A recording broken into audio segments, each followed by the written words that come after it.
Cheers, and I do buckaroos, and how the heck are you? I am Tony Beer Whisperer, and I've got a little helper from Mother's, and I poured this way too damn full. I don't know why I did that. It got away from me, by golly. Anyway, the reason this is a revisit for me, Mother's is one of my local breweries. Let me kind of adjust myself here. There we go. Let me adjust myself. That's not what you think, man.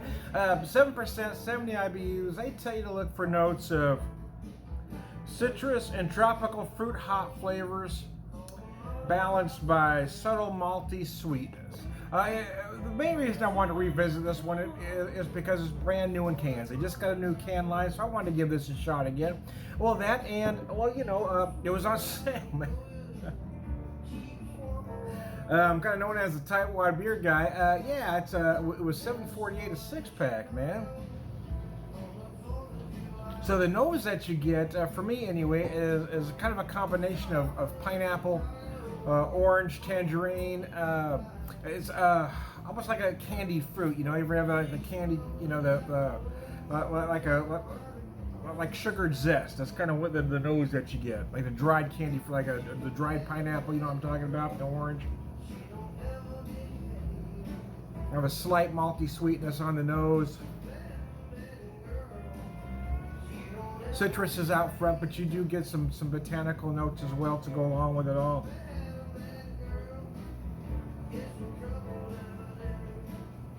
Again, much like the nose, you get a little sweet malt up front. You certainly feel some orange at the top. The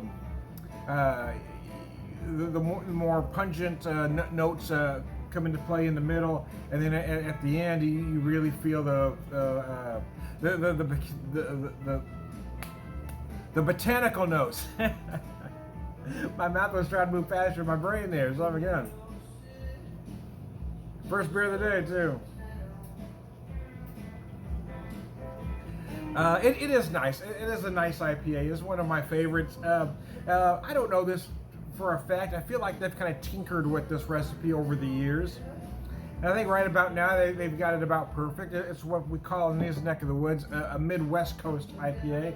It's West Coast-ish, but not quite. Maybe a little maltier than your typical West Coast, but it's certainly got those flavors that you look for in the West Coast. A combination of bright citrus and tropical fruit notes. But it may be more well balanced than your typical West Coast. The finish isn't quite as bitter and lingering as a lot of West Coasts are.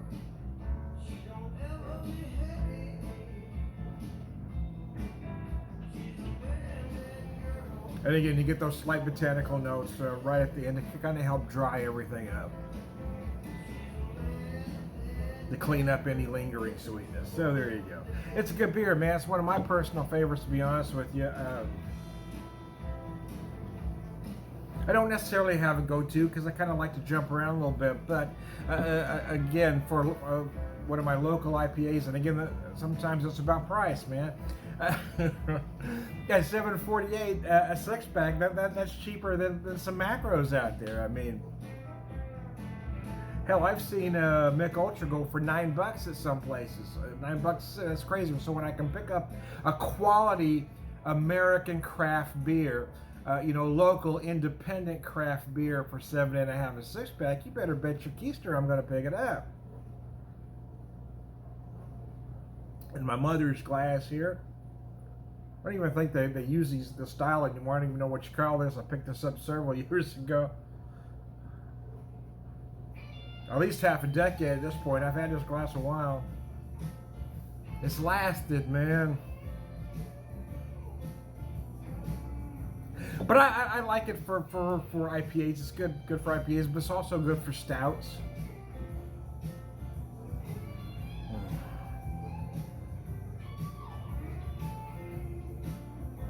As I let this rest a little bit, kind of let it warm, the aromas come more to the forefront to get a whole lot of citrus mixed with some tropical fruit notes.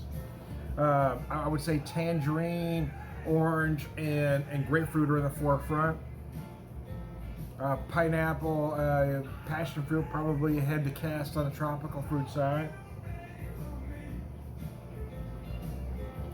We got some tunes cranking at the pub with the Beer Whisperer here, which is, well, this particular portion is actually my kitchen. But for all intents and purposes, it's our pub, man. It's, you know, you know, I believe it's my pub. Anyway, since my wife isn't here anyway, I use all corners of the house. You ready for me? Got some tunes cranking. We're having a good beer. First beer of the day. Got some food cooking. Put it on early this morning. Probably getting close to done. So, some pork white bean chili. I'm using some peppers from our garden and some tomatoes from our garden in it.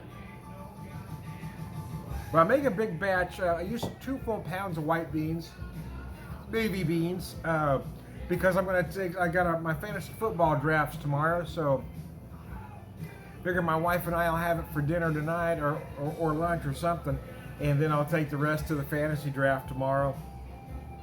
So they have some food to soak up the beer. Anyway, I do a white bean chicken chili often, but I wanted pork, so I just picked up a small, you know, a pork picnic roast, you know. Gave it a nice brown all around, and then just put it in the oven to slow cook. I almost braised it, right? with the 2 pounds of dried beans, dried navy beans, and my various other seasonings that I won't tell you about. It's a secret, man. Anyway, yeah, I kind of want some chili, but I didn't want the typical, you know, typical bowl of red. I want to do something a little different. I wanted to utilize some garden ingredients that I had as well. You know, it's not quite chili verde, you know, for my Hispanic friends. It's kind of an American take on it. So, white bean pork chili. I won't give it a lot of bite because, well, my wife's going to be. If it was solely to take to the guys in the fantasy draft, I would kick it up just a little bit more. But I like to give it enough heat just so you know you're eating chili, right? I don't want you to think you're eating bean soup with pork. Yeah, it's got to have a little kick, but not so much it's unpleasant to eat for my wife. So that's kind of the line I'm walking. I hope you're ready for me. Anyway, I got some tunes cranking, got a beer going. I hope everybody's having a fine Sunday. It's Sunday as I do this video, the day before Labor Day. To give you a little timeline, sometimes it's a month or so after before these videos actually get published, but sometimes right now I'm probably about a month out. I got a lot of I wasn't putting them out for a while, so I started just kind of, you know, recording them, kind of backlogging them. So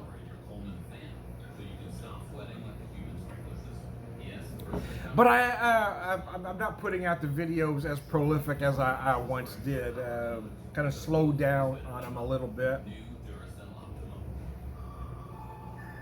Sometimes life gets in the way of a hobby, you know, so I had other things going on in that, and I've been trying to concentrate also on my writing as well. Because before I started doing the videos, that's what I did was write. But now I've kind of, I mean, I went to, you know, concentrate more on the videos, and then about 3 years ago I started the website. So I've been really trying to put some energy into the website.